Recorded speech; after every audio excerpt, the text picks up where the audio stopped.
الصلاة والسلام عليك يا سيدي يا رسول الله وعلى آلك وأصحابك يا سيدي يا حبيب الله. الصلاة والسلام عليك يا سيدي يا رسول الله وعلى آلك وأصحابك يا سيدي يا محبوب رب العالمين. بسم الله الرحمن الرحيم. حدثنا أحمد بن أشقاب قال حدثنا محمد بن فضيل عن عمارة بن القعقاع عن أبي زرعة عن أبي هريرة رضي الله تعالى عنه قال قال النبي صلى الله عليه وسلم كلمتان حبيبتان إلى الرحمن خفيفتان على اللسان ثقيلتان في الميزان سبحان الله وبحمده سبحان الله العظيم صدق رسوله النبي الكريم. طلباء کرام،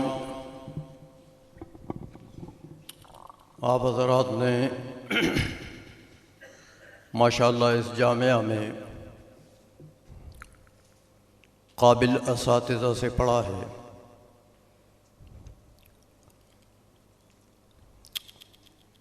اور ان کی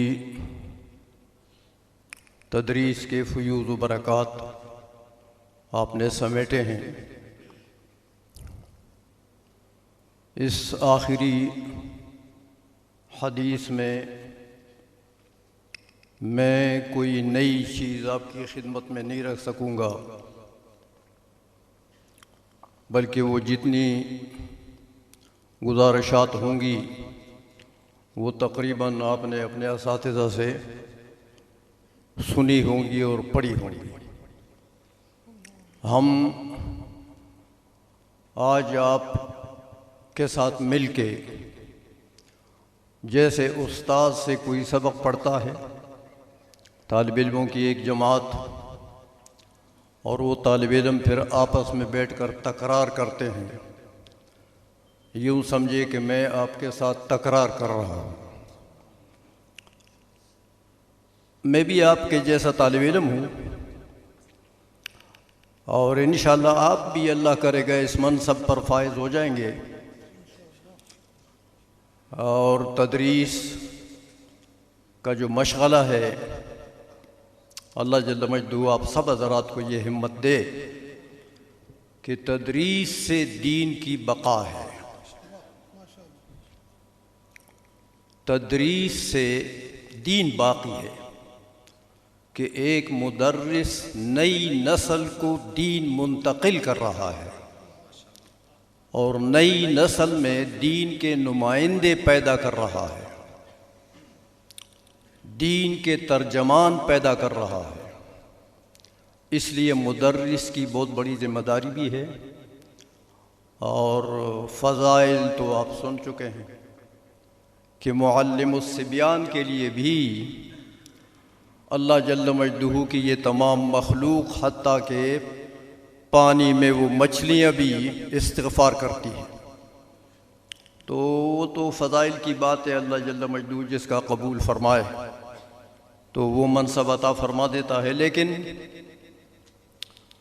چونکہ سند تو آپ کو اپنے اساتذہ کرام کی ملے گی،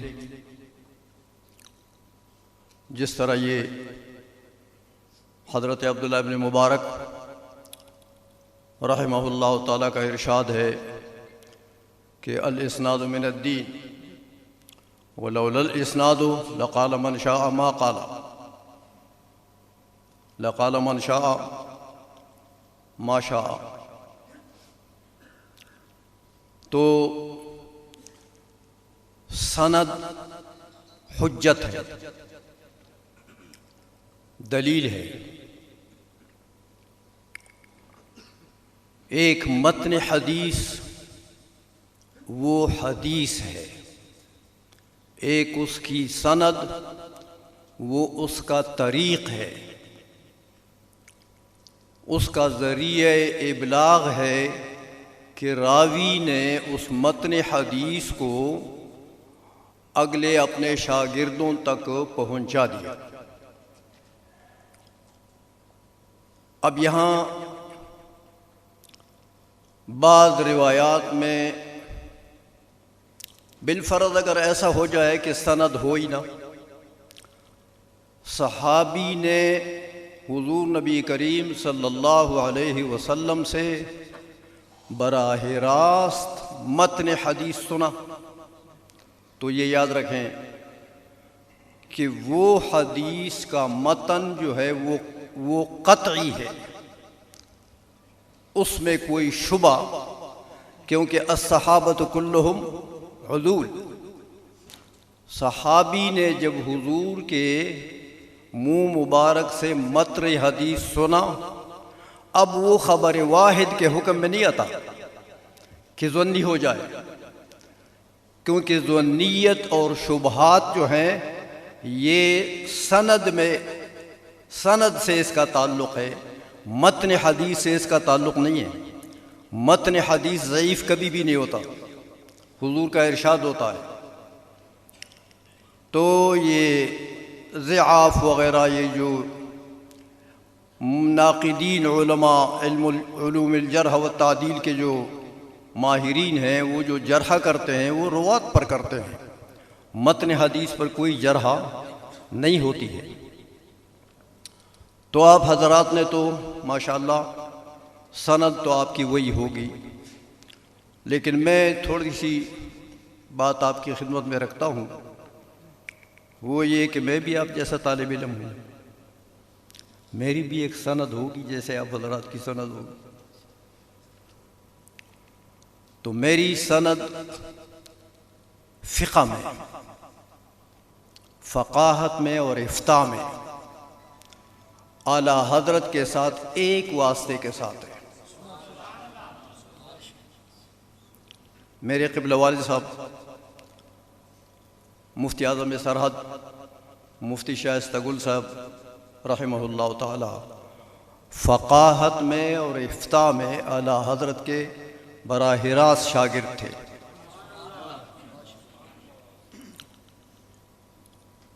سند حدیث میں میرے اور اعلیٰ حضرت کے درمیان میں دو واسطے ہیں۔ میں نے دور حدیث پڑھا شیخ الحدیث حضرت علامہ عبد المصطفیٰ اظہری رحمہ اللہ تعالی سے، جو صدر الشریعہ کے صاحبزادے ہیں۔ صدر الشریعہ مولانا امجد علی خان رحمہ اللہ تعالی صاحب بہار شریعت کے صاحبزادے، تو وہ استاذ ہے میرے حدیث میں، اور وہ شاگرد ہے اپنے والد کے صدر الشریعہ کے، اور صدر الشریعہ خلیفہ ہیں اور معزون ہیں اور شاگرد ہیں اعلیٰ حضرت کے۔ تو سند حدیث میں اعلیٰ حضرت کے ساتھ میرے دو واسطے بیچ میں آتے ہیں۔ علوم و فنون میں جو یہ باقی معقولات ہیں اور منقولات ہیں جو آپ حضرات نے پڑھی ہیں، ان میں میرے اور اعلیٰ حضرت کے درمیان میں دو واسطے ہیں۔ استاد مولانا عطا محمد صاحب بندیالوی رحمۃ اللہ علیہ سے میں نے پڑھا، استاد صاحب کے استاد ہیں مولانا یار محمد صاحب بندیالوی رحمۃ اللہ علیہ، اور وہ گویا کہ تین واسطے ہیں۔ وہ مولانا ہدایت اللہ خان جون پوری رحمۃ اللہ تبارک و تعالیٰ علیہ کے شاگرد ہیں، لیکن مولانا یار محمد صاحب بندیالوی رحمۃ اللہ علیہ کو اعلیٰ حضرت نے مولانا ہدایت اللہ خان صاحب کے پاس بھیجا تھا۔ تو گویا کہ مولانا یار محمد صاحب رحمۃ اللہ علیہ اعلیٰ حضرت کے بھی شاگرد، اور ادھر مولانا ہدایت اللہ خان صاحب کی بھی شاگرد۔ تو وہ علوم و فنون میں نے وہاں بندیال میں اپنے استاد مولانا عطا محمد صاحب بندیالوی رحمۃ اللہ علیہ سے وہ معقولات پڑھی ہیں اور منقولات وغیرہ۔ بہرحال یہ تو اسانید کی بات تھی، چونکہ میں آپ سے اس کتاب سے مخاطب ہو رہا ہوں، اس لیے یہ بات میں نے آپ کو اسانید کے طور پر بتا دی ہے۔ اب یہ بخاری شریف، امام بخاری کے فضائل، امام بخاری رحمۃ اللہ علیہ نے کتنی مشقتیں اٹھائی ہیں اس کتاب کی تالیف میں۔ یہ تو ابتدا سے تعلق رکھتی ہیں یہ چیزیں، اساتذہ نے آپ کو بتائی ہوں گی۔ اس کتاب کا کیا مرتبہ ہے کتب صحاح میں، وہ ساری چیزیں یہ ابتدائی درس سے اس کا تعلق ہوتا ہے، تو وہ چیزیں آپ نے اپنے اساتذہ سے پڑھی ہوں۔ اب یہ بات لمبی نہیں کرتا ہوں کیونکہ ٹائم میرا محدود ہے۔ میں تو ختم بخاری کرتا ہوں تو 2 گھنٹے بھی لگ جاتے ہیں، یہ آخری حدیث جو پڑھاتا ہوں، لیکن حضرت نے فرمایا کہ 1.25 گھنٹہ زیادہ سے زیادہ آپ لے لیں۔ تو بہرحال یہ ڈسپلن ہے، ایک ڈسپلن پابندی کرنی پڑتی ہے، اوقات کی پابندی۔ علماء کی زندگی ڈسپلن کی پابند ہونی چاہیے، اگرچہ ہم اس کا پرواہ نہیں کرتے اتنا، لیکن ہونا یہی چاہیے۔ اس لیے میں بھی کوشش کروں گا کہ زیادہ ٹائم آپ کا نہ لوں، لیکن یہ آخری باب جو ہے، آپ نے کتاب التوحید پڑھ لی ہے، یہ آخری باب کتاب التوحید کا ہے۔ امام بخاری رحمۃ اللہ علیہ نے یہ صرف احادیث کا سرد نہیں کیا اس کتاب میں، بلکہ امام بخاری رحمۃ اللہ علیہ نے اس کتاب کو مجتہدانہ انداز میں لکھا ہے، یعنی استنباط مسائل کیا ہے، اور وہ مسائل جو مستنبط ہیں امام بخاری کے نزدیک ان احادیث سے اس کتاب میں، وہ تراجم میں موجود ہیں۔ بخاری کے ابواب اور کتب کے جو تراجم ہیں وہ مسائل ہیں، اور یوں سمجھیں کہ وہ دعوے کی حیثیت رکھتے ہیں کہ امام بخاری نے ترجمۃ الباب میں جس مسئلے کو ذکر کیا، سمجھیں کہ وہ امام بخاری نے ایک دعویٰ کیا، اور ذیل میں جو امام بخاری کے شرط پر پوری حدیث ہوتی ہے اس کو بخاری میں وہ نقل کرتے ہیں، ہر حدیث کو نقل نہیں کرتے۔ ویسے تو امام بخاری رحمۃ اللہ علیہ کو تو 6 لاکھ سے زیادہ احادیثیات تھی، صحیح اور غیر صحیح، پھر صحیح 1 لاکھ تھی صحیح احادیث، اور اس کتاب میں تو کچھ 4000 سم تھنگ موجود ہیں، اس میں زیادہ نہیں ہے، اس لیے کہ امام بخاری کی شرط بڑی سخت ہے۔ اس کتاب میں نقل حدیث کے لیے جو انہوں نے شرط رکھی ہے، وہ تمام کتب یا صحاح اور غیر صحاح معاجم وغیرہ کے مصنفین کے جتنے شرائط، سب سے سخت شرط جو ہے وہ امام بخاری کی ہے، کہ امام بخاری نے صرف معاصرت راوی اور مروی عنہ پر اکتفا نہیں کیا، بلکہ لقاء چاہیے۔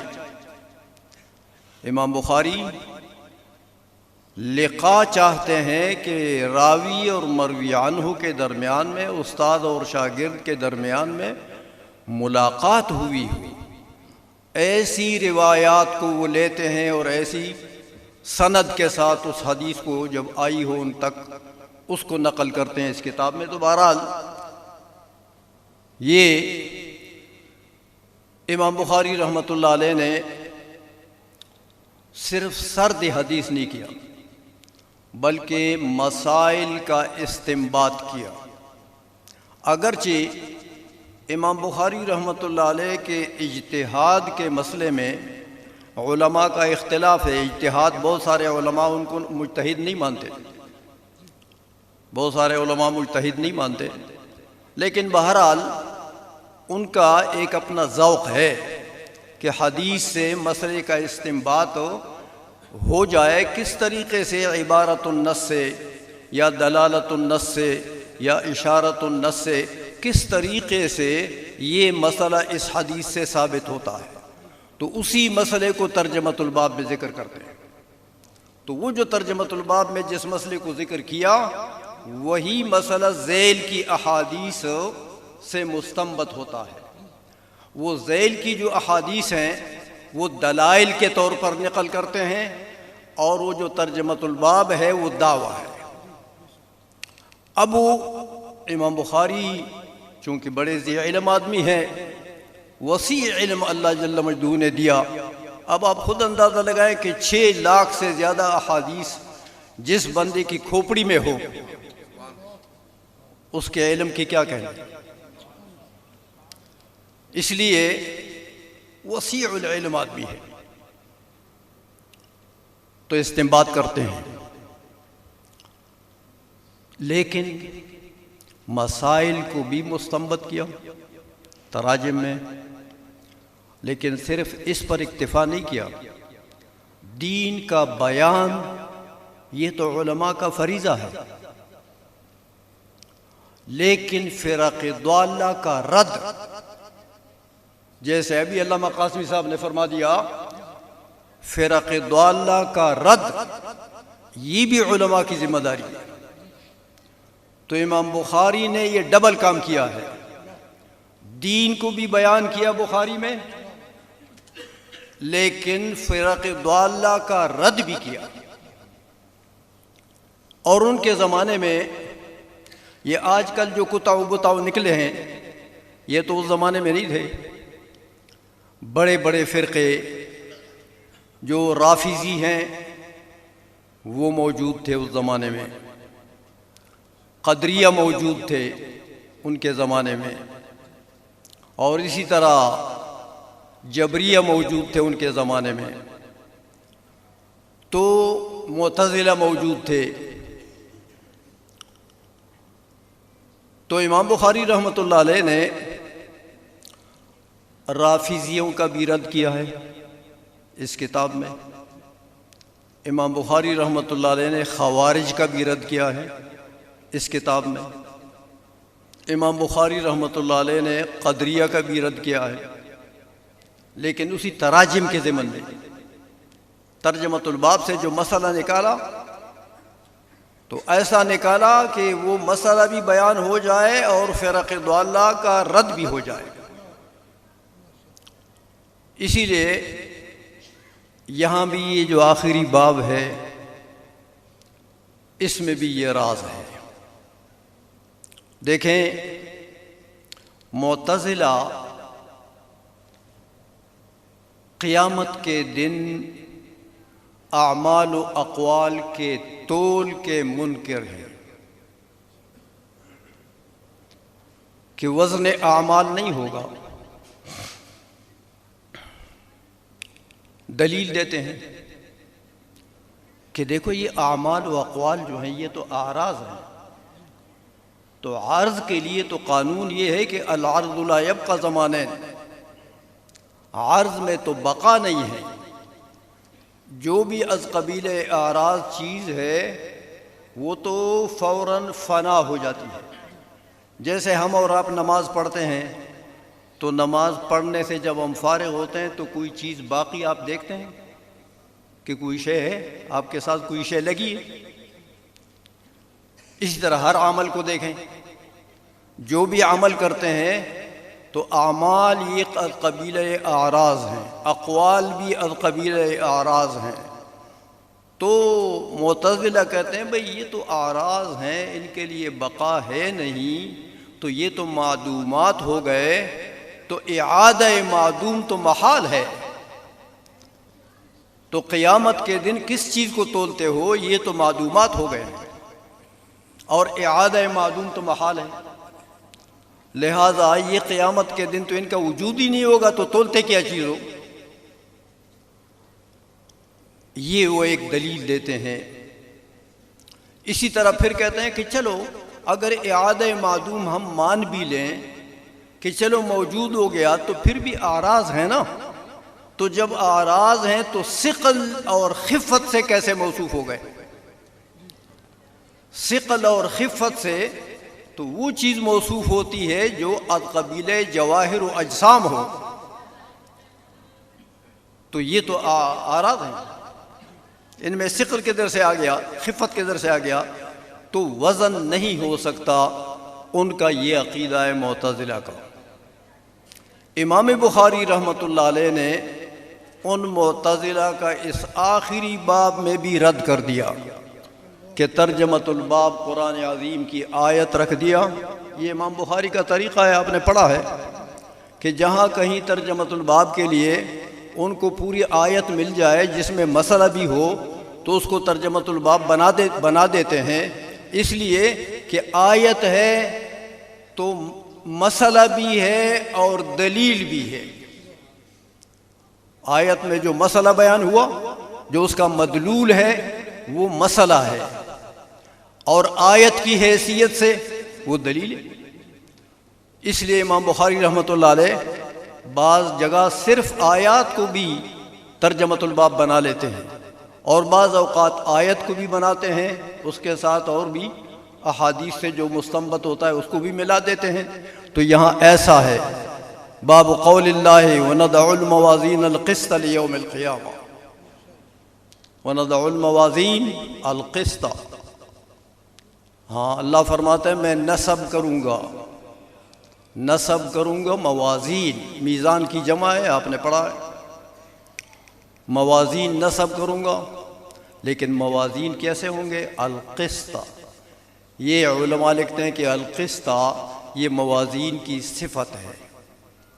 اب طالب علم اعتراض کریں گے، کیا خیال ہے کہ یہ تو مفرد ہے، موازین جمع ہے، تو صفت موصوف میں تو مطابقت چاہیے، تو یہاں تو یہ مفرد ہے اور موصوف جو ہے وہ جمع ہے۔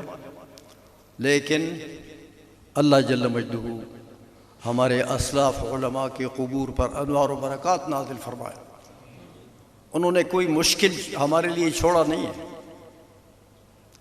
ہم کہتے ہیں بھئی ہمارے یہ علماء یہ مشکل کشا ہیں، بتاؤ ہیں کہ نہیں ہیں؟ یہ سوال اگر کوئی کر دے سر پر آ جائے کہ یہ تو دیکھو قرآن ہے، ہاں تو قرآن میں یہ گڑبڑ کیسے ہو گیا کہ بھئی موصوف جو ہے وہ جمع ہے اور صفت مفرد ہے؟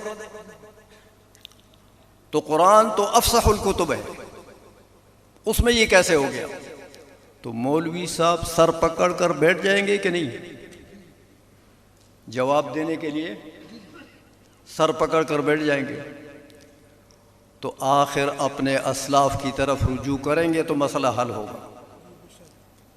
اسی لیے شارحین نے جواب دیا کہ بھئی قسط یہ مصدر ہے نا، اور مصادر جو ہیں یہ اسماء اجناس ہیں،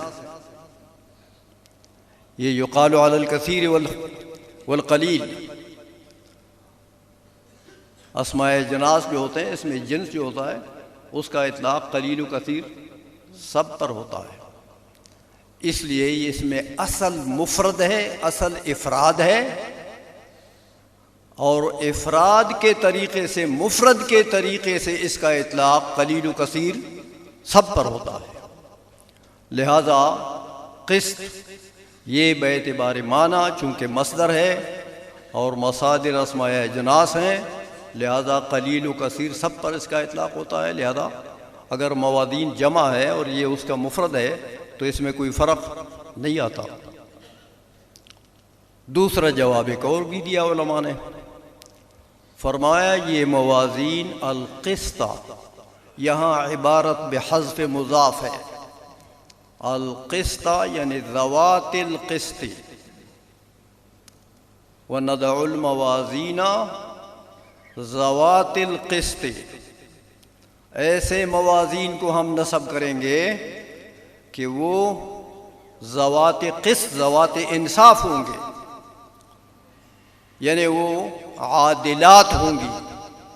ان موازین سے، ان ترازوؤں سے عدل کا ظہور ہوگا، انصاف کا ظہور ہوگا، ذوات القسط، انصاف کا ظہور ہوگا۔ تو دیکھیں، اور موازین جمع کا لفظ ہے۔ اب علماء لکھتے ہیں کہ بھائی یہ میزان قیامت کے دن زیادہ ہوں گے، تو یہ بھی لکھا ہے، اسلاف نے یہ بھی لکھا ہے کہ ایک قول یہ ہے کہ ہر انسان، ہر مکلف انسان کے اعمال کے جتنے اصناف ہیں، ہر مکلف انسان کے اعمال و اقوال کے جتنے اقسام ہیں، ہر قسم کے تولنے کے لیے الگ ترازو ہوگا۔ تو موازین جمع کا اطلاق اپنے حقیقی معنی پر ٹھیک ہو گیا کہ موازین میں تعدد ہے۔ دوسرا قول یہ نقل کرتے ہیں کہ باعتبار افراد مکلفین تعدد موازین میں ہوگا، یعنی ہر ایک بندے کے جمیع اعمال جو ہیں اور اقوال، اس کے لیے الگ ایک ترازو ہوگا، پھر بھی تعدد آ گیا، موازین جمع اپنے حقیقی معنی پر ہو گیا۔ یہ تو علماء نے لکھا ہے کہ جمع اپنے حقیقی معنی پر بھی صحیح ہے، لیکن اکثر علماء محدثین اس بات پر ہیں کہ میزان تو ایک ہے، میزان تو، لیکن کیسا میزان ہے؟ فرماتے ہیں میزان ایک ہے لیکن ہے بہت بڑا۔ کتنا بڑا ہے کہ میزان کا ایک پلڑا اتنا بڑا ہوگا کہ اس میں زمین و آسمان اور ما فیہما جو کچھ ہے یہ سارا ڈال دیا جائے تو پر نہیں ہوگا، ایک پلڑا اتنا بڑا ہوگا۔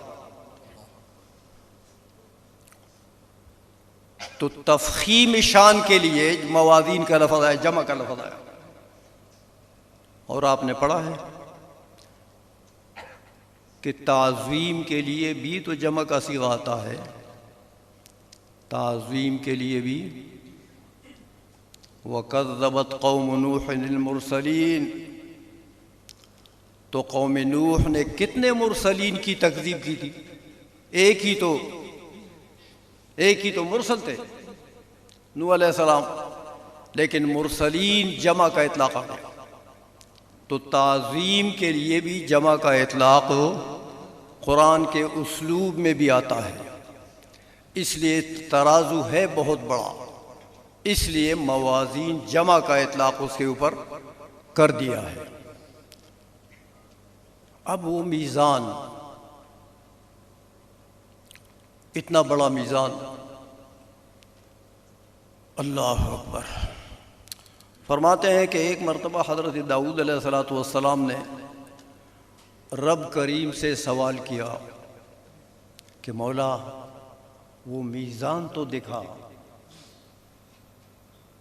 کہ جس سے تو تمام بندوں کے اعمال و اقوال کو تولے گا، وہ میزان تو دکھا۔ اللہ جل مجدہ نے دعا قبول فرمائی، اور میزان داؤد علیہ السلام نے جیسے دیکھا بے خود پڑ گئے، بے ہوش ہو گئے۔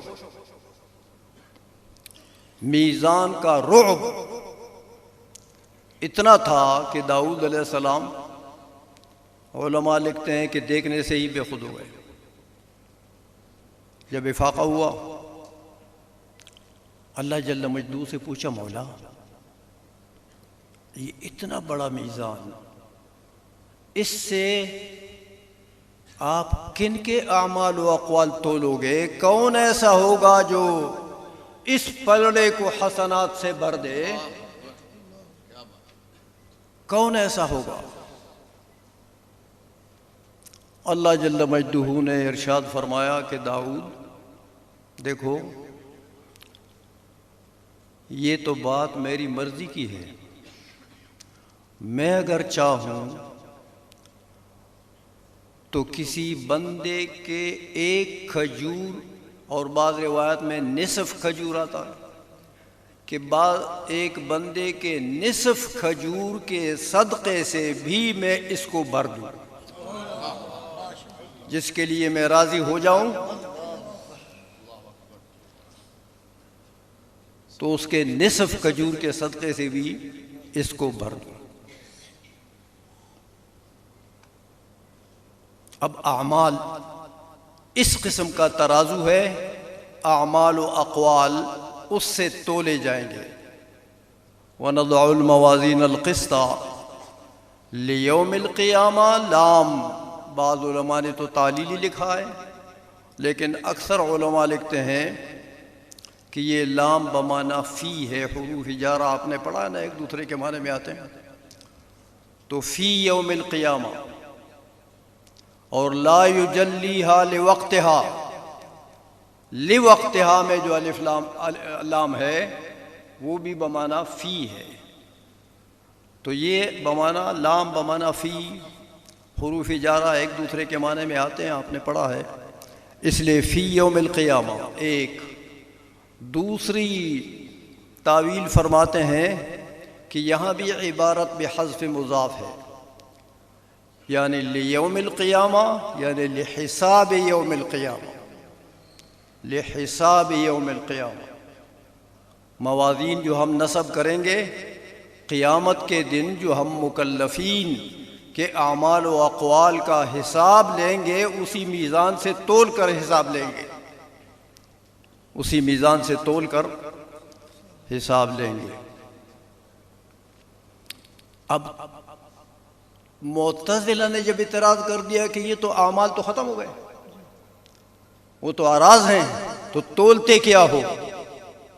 ہمارے علماء نے جواب دیا، اہل سنت نے جواب دیا کہ دیکھیں، ایک تو حضرت عبداللہ ابن عباس رضی اللہ تعالیٰ عنہما سے روایت ہے کہ ان اللہ یجعل یوم القیامت الاعمال والاقوال اجساما، او کما قال،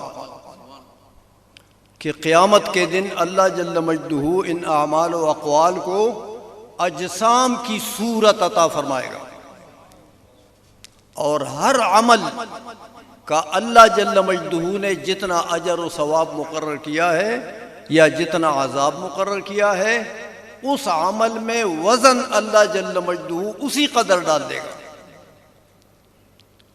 تو جب اجسام بن جائیں گے تو پھر تو تول ٹھیک ہے نا، اعراض تو نہیں رہے، اجسام ہو گئے، جواہر ہو گئے۔ ایک دوسرا قول یہ مختصر کر رہا ہوں، دوسرا قول یہ ہے کہ صحائف اعمال تولے جائیں گے، یہ جو کرامن کاتبین، تو یہ صحائف اعمال یہ تولے جائیں گے۔ اس صحائف اعمال کے تول کے لیے وہ ترمذی شریف کی حدیث آپ نے پڑھی ہے، دوسرے محدثین نے بھی اپنی کتابوں میں نقل کی ہے، وہ حدیث جس کو حدیث بطاقہ کہتے ہیں، کہ قیامت کے دن اللہ جل مجدہ، حضور نے فرمایا کہ ایک بندے کو اللہ جل مجدہ جدا فرما دے گا، یستخلص کلفظ، یا بعد میں یصاح علیہ، کہ اس کو بلایا جائے گا، جدا کر دیا جائے گا، تو پھر اس کے سامنے 99 سجلات، 99 بڑی بڑی کتابیں اس کے سامنے رکھ دی جائیں گی۔ کتنی بڑی کتابیں؟ فرماتے ہیں ہر کتاب اتنی بڑی ہوگی جتنی حد نظر ہے، اس کا طول و عرض حد نظر کے برابر ہوگا، ہر کتاب اتنی بڑی ہوگی، اور وہ 99 کتابیں ہوں گی، اور ان 99 کتابوں میں اس بندے کی تمام گناہ لکھے ہوں گے، اس میں نیکی نہیں ہوگی، سب گناہ ہوں گے۔ وہ 99 کتابیں جب اللہ جل مجدہ اس کے سامنے کرے گا تو یہ پڑھے گا، اللہ جل مجدہ فرمائے گا کہ دیکھو میرے بندہ، یہ جو لکھا ہوا ہے اس تمہاری کتابوں میں گناہ، اس کا تو کسی چیز کا انکار کرتا ہے؟ یہ بندہ کہے گا نہیں مولا، میں انکار نہیں کر سکتا۔ پھر اللہ فرمائے گا کہ اچھا، تو میرے کاتبین نے تم پر کوئی زیادتی تو نہیں کی ہے کہ ایسا کوئی عمل لکھا ہو جو تم نے نہ کیا ہو اور وہ اس میں ہو، موجود ہو؟ یہ بندہ پھر کہے گا نہ مولا، زیادتی بھی نہیں ہوئی۔ تو اللہ جل مجدہ فرمائے گا اچھا تو اب تیری ایک نیکی ہمارے پاس اور بھی ہے، ایک عمل تیرا ہمارے پاس ہے۔ فرشتوں کو اللہ حکم فرمائے گا وہ بطاقہ لے آؤ، وہ بطاقہ کاغذ کا رقعہ وہ لے آؤ، بطاقہ آ جائے گا۔ بطاقے کو اللہ جل مجدہ فرشتوں سے فرمائے گا اس کو حسنات کے پلڑے میں ڈال دو، اس ترازو کے حسنات کے پلڑے میں، اور اس کے وہ 99 سجلات وہ سیئات کے پلڑے میں ڈال دو اور پھر تول لو۔ یہ بندہ جب دیکھے گا مولا اس بطاقے کی کیا حیثیت ہے وہ 99 سجلات کے مقابلے میں، اللہ فرمائے گا تو اپنے تول کو دیکھ تو لو نا، دیکھ تو لو۔ بطاقے میں لکھا ہوگا کہ اس بندے نے ایک مرتبہ اشہد ان لا الہ الا اللہ واشہد ان محمدً عبدہ ورسولہ یہ پڑھا ہے، یہ کلمات لکھے ہوں گے۔ تول جب ہوگا تو وہ بطاقہ بھاری ہو جائے گا اور 99 سجلات جو ہیں وہ ہلکے ہو جائیں گے۔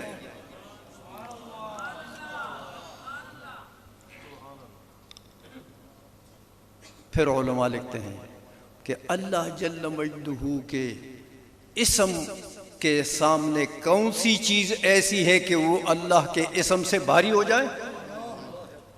کون سا گناہ ایسا ہے؟ وہ 99 سجلات جو گناہوں سے بھرے ہوئے ہیں وہ ہلکے ہو جائیں گے، ایک بطاقہ بھاری ہو جائے گا۔ اللہ جل مجدہ فرمائے گا جاؤ جنت میں،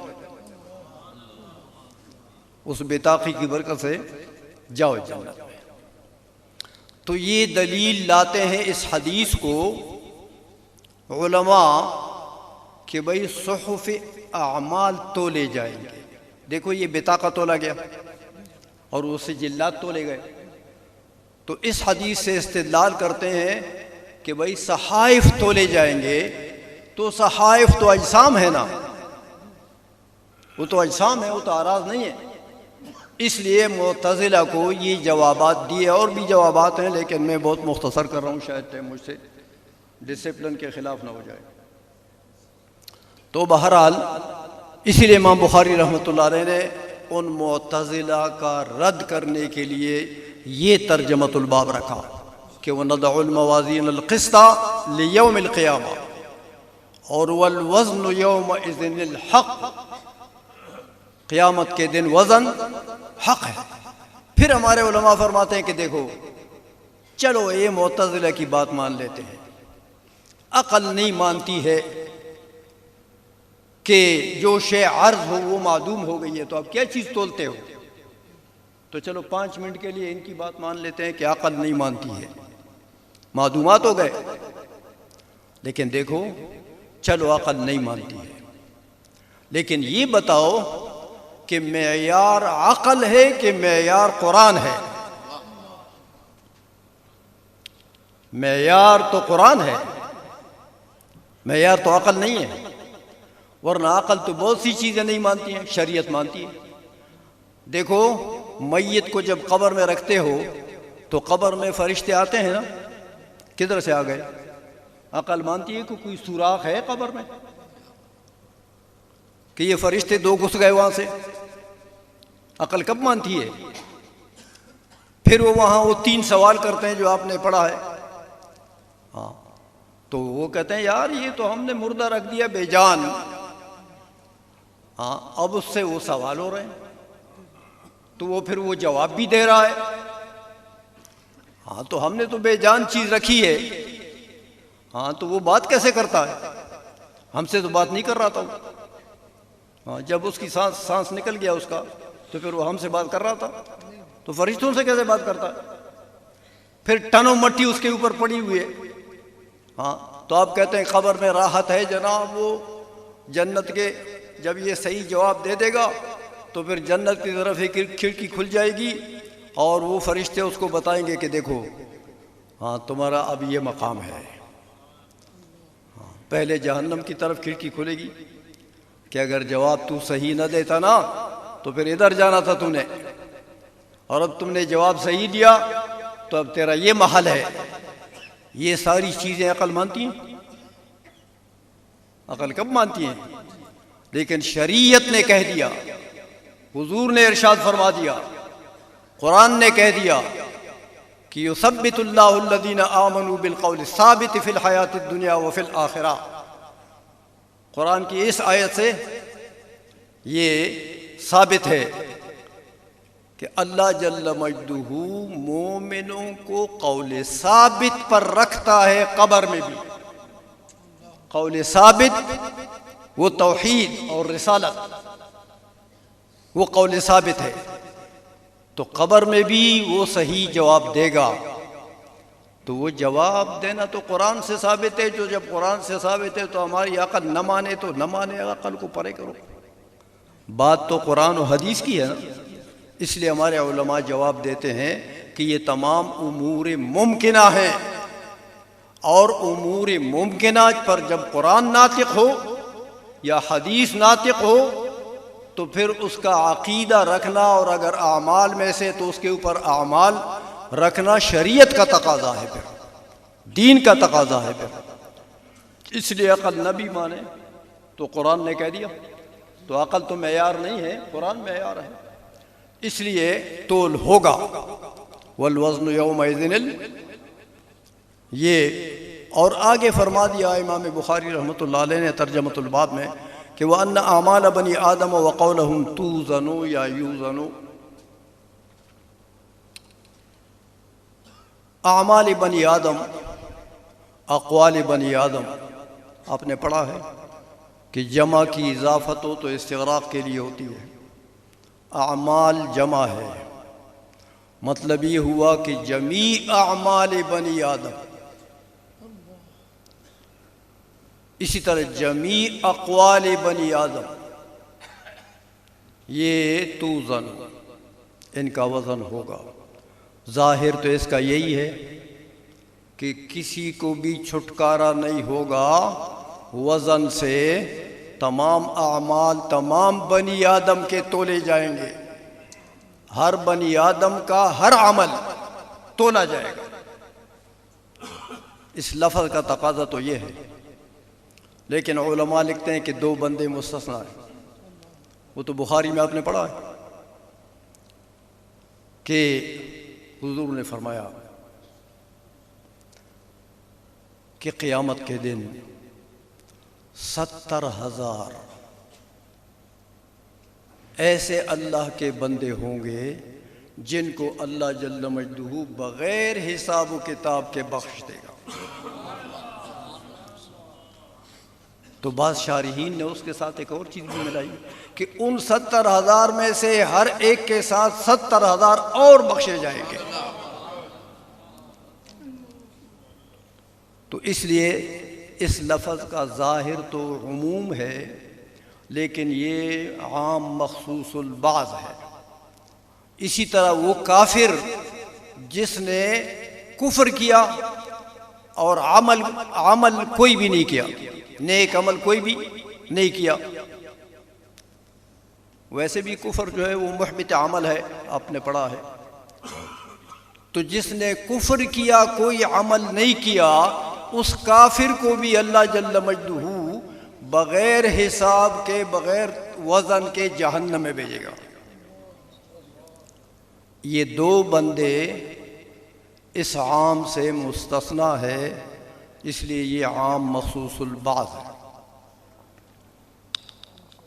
وقال مجاہد القسطاس العدل بالرومیت، یہ توافق لغتین ہے. رومی لغت میں بھی قسطاس یا قسطاس دو ضبط ہیں. یہ حضرت مجاہد نے تفسیر فرمائی کہ عدل کے معنی میں آتا ہے. تو قسطاس عربی زبان میں آپ نے پڑھا ہے کہ وہ ترازو کے لیے آتا ہے. تو ترازو بھی مظہر عدل ہوتا ہے. وَيُقَالُ الْقِسْطُ مصدر المقسط. امام بخاری رحمۃ اللہ علیہ بڑے وسیع العلم آدمی ہیں، اس لیے قرآن کریم کی اس آیت میں القسط کا لفظ آیا۔ اب اس القسط میں قرآن کے اس لفظ سے جو الفاظ ایسے آتے ہیں امام بخاری رحمۃ اللہ علیہ پھر معنوی طور پر ان کی بھی وضاحت فرماتے ہیں۔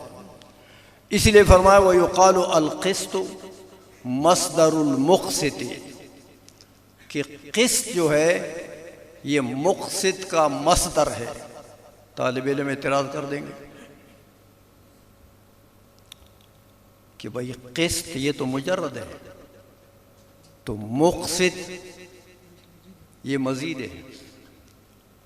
ہاں، تو مقسط کا اپنا مصدر تو اقساط ہے، باب افعال ہے، قسط تو نہیں ہے مصدر اس کا۔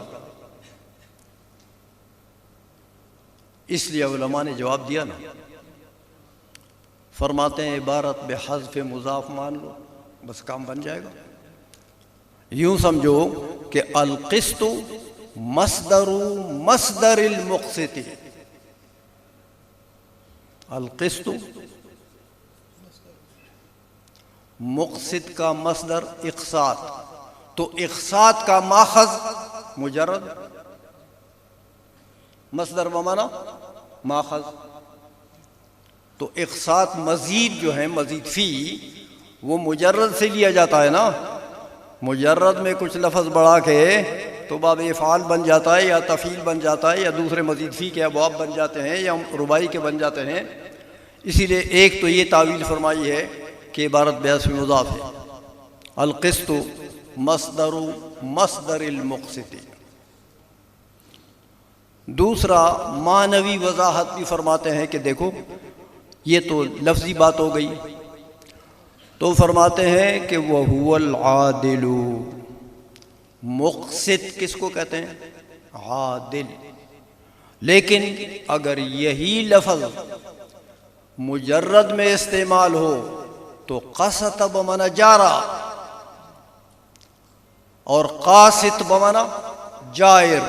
اسی لیے فرمایا وَأَمَّا الْقَاسِطُ فَهُوَ الْجَائِرُ۔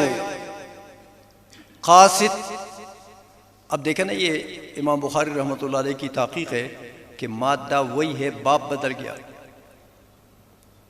تو کبھی باب کی تبدیلی سے بھی مادہ وہی ہوتا ہے لیکن معنی تبدیل ہو جاتا ہے۔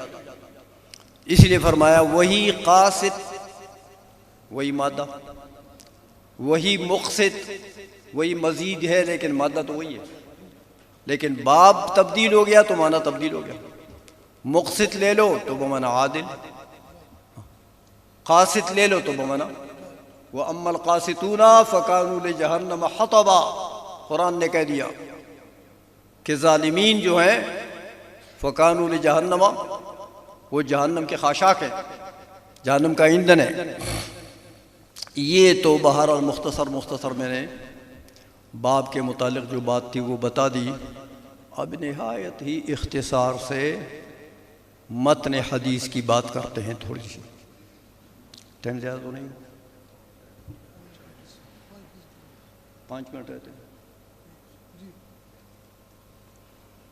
چلیے ترجمہ تو کر لیتے ہیں نا روایت کا، متن حدیث کا۔ حضرت ابی ہریرہ سند کو چھوڑ دیں، اس پر کچھ کرنا تھا لیکن اب وقت اجازت نہیں دے رہا۔ حضرت ابو ہریرہ روایت فرماتے ہیں رضی اللہ تعالیٰ عنہ کہ حضور نے فرمایا کلمتان حبیبتان الی الرحمن،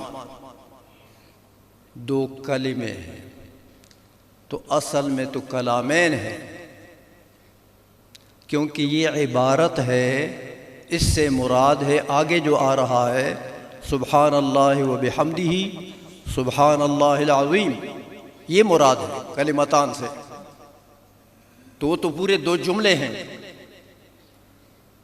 لیکن جز کا اطلاق کل پر ہوتا ہے نا مجازاً، تو کلمہ جز ہوتا ہے کلام کا، اس لیے کلمتان کہہ دیا۔ اور پھر یہ بھی آگے فرما رہے ہیں کہ خفیفتان علی اللسان، لسان کے اوپر ہاں تلفظ ان کا خفیف ہے، اور حبیبتان الی الرحمن، رحمان کو محبوب ہیں. یہ دو کلمے یعنی دو کلامین یہ رحمان کو محبوب ہیں. رحمان کو محبوب ہیں تو کلمتین نہیں محبوب، کلمتین کا قائل محبوب ہے. ان دو کلمات کا جو قائل ہوگا وہ محبوب ہے. پھر اللہ کی محبت کا کیا معنی؟ آپ نے پڑھا ہے کہ محبت کا تو لغوی معنی میلان قلب ہوتا ہے نا، میلان قلب. تو اللہ کا تو دل ہے نہیں، تو اللہ کی محبت کا کیا معنی؟ تو یہ بھی قاعدہ آپ نے پڑھا ہوگا کہ جہاں اللہ جل مجدہ کی صفات میں یا اللہ جل مجدہ کی شان میں کچھ ایسے الفاظ آ جائیں کہ جن کا ظاہری اپنا لغوی معنی اور مدلول جو ہے وہ باری تعالیٰ کی شان کے لائق نہ ہو، تو پھر اس کا لازمی معنی مراد ہوتا ہے. تعویل یہ ہوتی ہے نا، قواعد تو آپ نے پڑھے ہیں نا، اس لیے یہاں پر لازمی معنی مراد ہے. دیکھو جو بندہ، جس بندے کا دل کسی کی طرف مائل ہو جاتا ہے تو میلان قلب ملزوم ہے اور ایصال الخیر اس کو لازم ہے. اپنے دوست کو بندہ خیر پہنچاتا ہے نا بھائی، اس لیے اللہ جل مجدہ کی محبت کا کیا معنی؟ ایصال الخیر. بندہ ان کلمات کے بولنے والے کو خیر سے نوازتا ہے، برکت سے نوازتا ہے. ان دو کلمات کے قائل کو خیر سے نوازتا ہے. اس لیے حبیبتان بمعنی محبوبتان الی الرحمن یعنی محبوب قائلہما. اور اسماء حسنہ تو اللہ جل مجدہ کے بہت زیادہ ہیں، لیکن رحمان کے لفظ کا انتخاب یہاں مناسبت کی وجہ سے ہر جگہ حضور نبی کریم صلی اللہ علیہ وسلم تو افصح العرب ہے نا، افصح العرب ہے. اس لیے اللہ جل مجدہ کے اسماء کو حضور نے وہاں رکھا، ہر اسم کو جس اسم کی اس مقام کے ساتھ مناسبت تھی اس کو وہاں رکھا. تو یہاں دیکھو ان دو کلمات کے بدلے میں اللہ جو ثواب دیتا ہے کہ وہ محبوب ہیں، تو قلیل عمل پر کثیر اجر دے رہا ہے نا. تو یہ رحم نہیں ہے، یہ رحمت ہے نا اللہ تعالیٰ. قلیل سا تو عمل ہے بھائی، ہے سبحان اللہ و بحمدہ سبحان اللہ العظیم. یہ نہ کوئی اتنا ٹائم لگا، نہ کوئی تکلیف ہوئی. تو قلیل عمل پر کثیر اجر جو دے رہا ہے یہ اس کی رحمت ہے. اس لیے رحمت کے مدلول کے معنی میں رحمت کے مناسبت کی وجہ سے رحمان کا لفظ حضور نے یہاں رکھ دیا. حبیبتان الی الرحمن ثقیلتان خفیفتان علی اللسان. تجوید جن علماء نے پڑھی ہے وہ یہاں دیکھ سکتے ہیں حضور نبی کریم صلی اللہ علیہ وسلم کے علم کی کیا شان ہے. ان کلمتین کو دیکھو، حروف کے صفات ہیں نا، بعض حروف شدیدہ بھی ہے نا، شدیدہ بھی ہے، بعض حروف خفیفہ ہیں. تو حروف شدیدہ میں سے یہاں پر صرف دو ہیں، یعنی بہت قلیل ہیں. تو قلیل تو کل معدوم ہوتا ہے نا، اسی لیے اس کو معدوم کر دیا. اور خفیفتان علی اللسان، زیادہ حروف چونکہ حروف خفیفہ ہیں. دیکھو حروف میں یہ دو قسمیں جو ہیں، خفیفہ کی کثرت ہے ان دو کلمات میں، دو کلاموں میں، اس کو لے لیا. پھر دیکھو اسماء میں جو غیر منصرف ہیں، آپ نے پڑھا ہے، ان میں ثقل ہوتا ہے. تو کوئی اسم غیر منصرف ان میں ہے؟ وہ بھی نہیں ہے، لہذا ثقل نہیں ہے۔ افعال، وہ افعال جن میں حروف شدیدہ زیادہ ہوں وہ بھی نہیں ہے۔ اس لیے خفیفتان علی اللسان، ایک تو خفت کا یہ معنی ہے کہ باعتبار ذوات حروف یہ خفیف ہیں، یہ دو کلمے باعتبار ذوات حروف خفیف ہیں۔ دوسرا یہ معنی بھی علماء کرتے ہیں کہ تشبیہی کلام ہے، تشبیہی کلام ہے، ہاں، کہ حضور نبی کریم صلی اللہ علیہ وسلم نے ان کلمتین کے قائل کو تشبیہ دی ہے اس بندے سے جس بندے نے بڑی خفیف سی چیز اٹھا رکھی ہو اپنے کاندھے پر اور اس کو اس کا ثقل محسوس نہ ہو رہا ہو، اس کا بوجھ، جیسے آپ نے 1 کلو روئی جو ہے وہ اٹھا لی تو کیا کوئی بوجھ محسوس ہوگا؟ خفیف چیز۔ تو حضور نے تشبیہ دی ہے ان کلمات کے قائل کو اس بندے سے جس بندے نے خفیف چیز کاندھے پر اٹھا رکھی ہو اور اس کو اس کا ثقل محسوس نہیں ہو رہا ہو۔ اسی طرح اس کا قائل جو ہے جب یہ کلمات بولتا ہے اس کو بھی کوئی ثقل محسوس نہیں ہوتا، تو کلام تشبیہی بھی ہے، استعارہ بھی ہے اس طریقے سے۔ اور ثقیلتان فی المیزان، یہ فی المیزان یہ ہے ترجمۃ الباب۔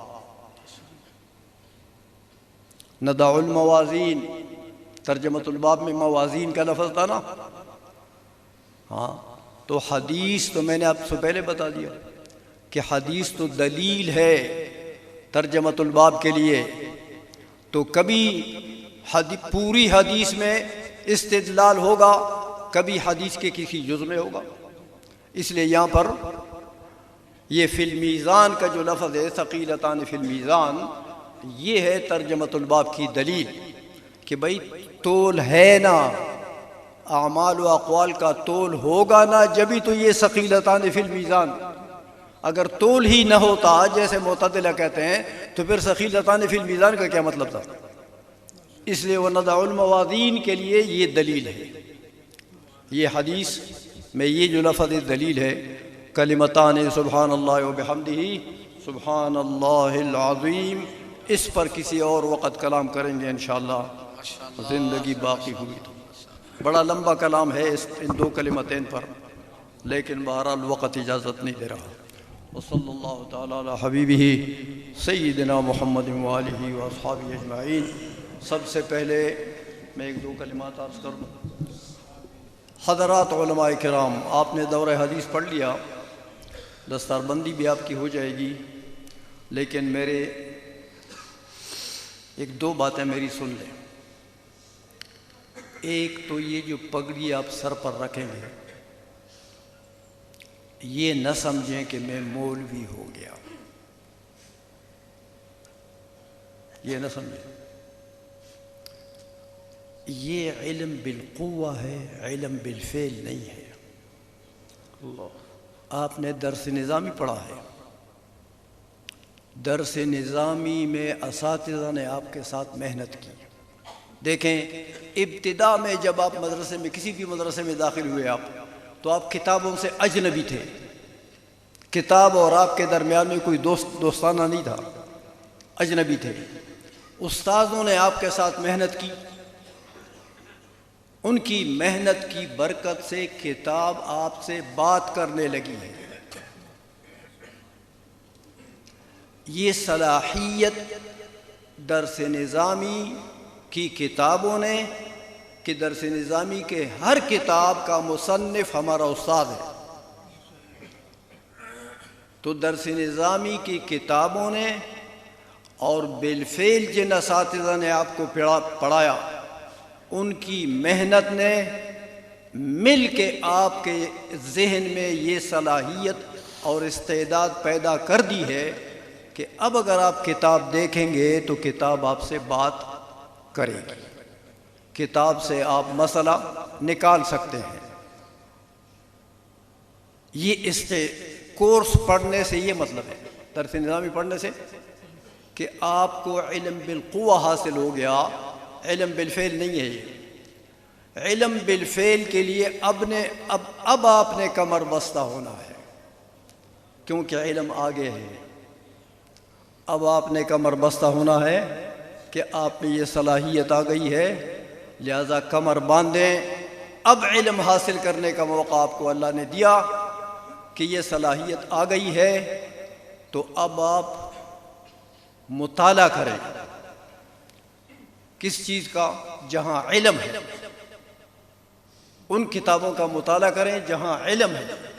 علم کہاں ہے؟ علم ہے قرآن عظیم میں اور قرآن کی تفاسیر میں، علم ہے احادیث میں اور احادیث کے شروح میں، علم ہے فقہا کے فتاوجات میں۔ یہ تین چیزیں ہیں جہاں علم ہے۔ وہ ایک بزرگ نے کہیں فارسی میں کہا بھی ہے نا کہ علم دین فقہ است قرآن و حدیث، علم دین فقہ است قرآن و حدیث، ہر کے خواند غیر دی گردد خبیث۔ سمجھا گئی ہے؟ مطلب غیر عظیم سا یہ مطلب نہیں ہے کہ یہ فنون آپ نہ پڑھیں، یہ فنون تو خادم ہے بھائی، یہ دین ہے۔ یہ جو آپ نے صرف نحو منطق معقولات وغیرہ پڑھی ہے، یہ دین ہے۔ میر زاہد آپ نے پڑھی ہے تو میر زاہد کا اتنا ثواب آپ کو ملے گا جتنا بخاری پڑھنے کا ملا ہے، اس لیے کہ وہ خادم ہے بخاری کا، تو وہ تو اس کے اندر ہیں۔ لیکن ایسے علوم جو دین کی طرف آپ کو نہ لائیں اور دین سے آپ کو بعید کریں، وہ گردد خبیث، وہ پڑھیں گے تو گردد خبیث۔ اس لیے علوم یہ تین ہیں۔ اب آپ کمر بستہ ہو جائیں مطالعے کے لیے، آپ کو اللہ نے صلاحیت دے دی ہے۔ اب آپ تفاسیر کا مطالعہ کریں، فقہا کے فتاوجات کا مطالعہ کریں، اور اسی طرح احادیث اور احادیث کے شروع کا مطالعہ کریں، تو آپ بعد میں عالم بالفعل بنیں گے۔ ابھی آپ عالم بالقوہ ہیں۔ اس پگڑی کی وجہ سے آپ مغرور نہ ہو جائیں کہ بس میں تو مولوی بن گیا۔ ابھی مولوی نہیں بنے ہیں آپ، ابھی آپ کا علم بالقوہ ہے۔ ایک دوسری آپ کی اور ہماری ذمہ داری ہے کہ اپنے اساتذہ کا ادب کریں۔ ادب سے ہی علم میں برکت آتی ہے۔ ایسا نہ ہو کہ آپ یہاں سے پگڑی لے کر چلے جائیں اور بس پھر یہ سمجھیں کہ بھائی یہ مولانا صاحب نے تو جناب وہ دکان کھولا تھا اور میں نے سودا کر کے لے لیا ہے، اب میں نے دکان میں ہوا غسیہ جانا۔ تو یہ مدرسے دکان نہیں ہوتے، یہ برکت اور نورانیت کے مراکز ہوتے ہیں۔ اپنے اساتذہ سے آپ ربط رکھیں گے، تعلق رکھیں گے، اپنے اساتذہ کی خدمت کریں گے، مالی بھی جانی بھی خدمت کریں گے، تو پھر یہ سلسلہ انوار و برکات جو سینہ بسینہ آ رہا ہے، یہ کنیکشن باقی ہوگا۔ ورنہ خدا نخواستہ یہ کنیکشن کٹ گیا تو علم بے برکت ہو گیا، اور بے برکت علم وہ ہوتا ہے جس سے کوئی نہ پڑھے، پھر جس سے کوئی نہ پڑھے اور جس سے کوئی مسئلہ نہ پوچھے، تو وہ کیا مولوی ہو گیا جس سے کوئی نہ پڑھے، جس سے کوئی مسئلہ نہ پوچھے؟ اس لیے علم کی برکت کے لیے اپنے اساتذہ کے ساتھ ربط، تعلق، آنا جانا اور ان کا پوچھنا، بیماری ہر حالت میں ان کی خدمت کرنا، اور کتابوں کے مصنفین کا بھی ادب کرنا، یہ بھی سب ہمارے اساتذہ ہیں۔ اللہ جل مجدہ ہم سب کو توفیق عطا فرمائے۔ وصلی اللہ تعالی علی حبیبہ سیدنا محمد و آلہ و اصحابہ اجمعین۔